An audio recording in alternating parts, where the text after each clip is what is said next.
Squatawa, the teller of stories. Gather around the council fire and I will tell you a tale of the Iroquois people.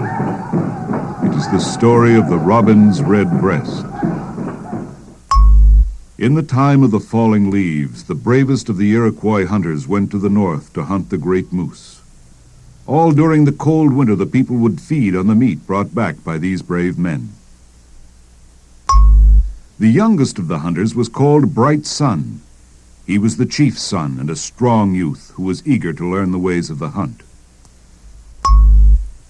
They had traveled far from their homes, and the night wind was a bitter cold enemy. Bright Sun had never before known such a cold night wind. In time, the hunters came to a small lake.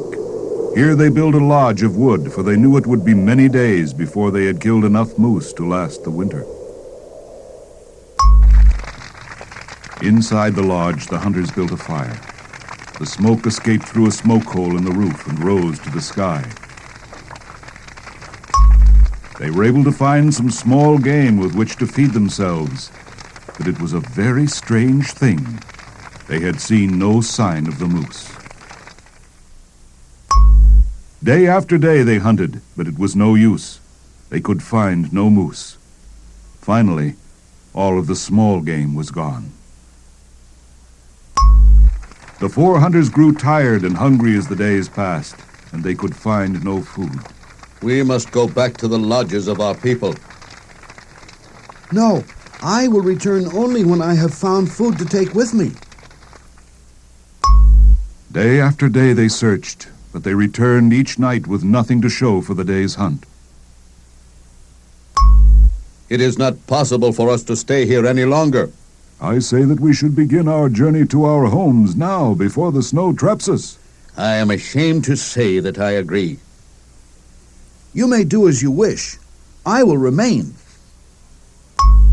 The three hunters left the lodge and started for home. Only Bright Sun was determined to finish the hunt. Goodbye, my friends. I will join you soon, and I will bring food for our people. Bright Sun was young and brave. His heart had not yet known failure. The wise ones of the village had told him that success comes sweetly only after failure. Bright Sun had not understood what they meant. Only one living creature seemed to notice the efforts of Bright Sun. A beautiful bird with a snowy white breast sang a cheerful song for the young hunter. Here, my friend, these are for you. Why are you still here? The snow moon will soon come. You should be making your journey to the south. I will stay with you a while longer, brave friend. The days grew colder and the nights grew colder still. Bright Sun was hungry. He knew fear in his heart for the first time, but he would not admit defeat. Finally, the young hunter was too weak to go on. He could only lie on his bed and watch the fire as it slowly burned away. If the fire goes out, I will freeze. Surely someone will come to help me. I am certain that someone will come. The fire went out and the lodge grew cold. Still, no one came to help the brave boy. Someone will come. Someone will come. Only the robin missed Bright Sun, and he flew into the lodge through the smoke hole. I have missed you, young warrior. How can I help you? My fire has died, and without its heat, I will surely die. I have no wood. I have no flint. Could you build me another fire? The little robin searched the coals until he found one that was still alive and glowing. After finding the glowing ember, he quickly flew out of the lodge. The robin returned at once with some twigs. Again and again the robin brought twigs to put on the coals. Then the robin fanned the glowing coal until it burst into flame, and the fire was rekindled. The fire grew strong and warmed the lodge and Bright Sun. The robin chirped a happy song. thank you, my little friend, for saving my life. But you have burned yourself. Your breast has turned almost red. It was time. In his effort to help the young hunter, the robin had not noticed that his snowy white breast had turned to a deep reddish brown. Every day the robin brought twigs to help keep the fire going. His happy song made Bright Sun feel better. Little friend, you have saved my life. Soon I will be able to tend the fire myself. The robin showed Bright Sun where he could find the fish of the lake already preparing to hide from the winter. Now I have wood and a fire. I am feeling strong again. I will yet finish the hunt and take food home to my people.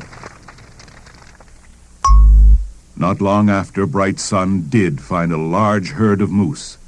His aim was sure, and in a short time he had killed several of the biggest moose. Bright Sun was happy and proud.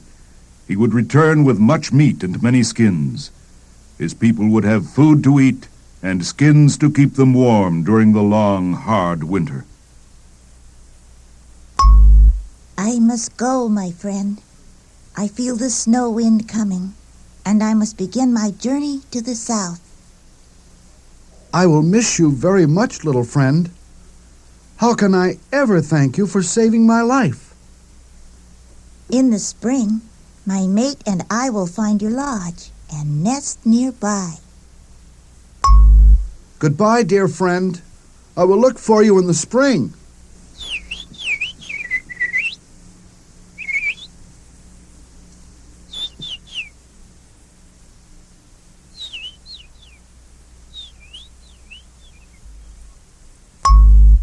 Ashamed that they had left the young boy alone, the three hunters returned.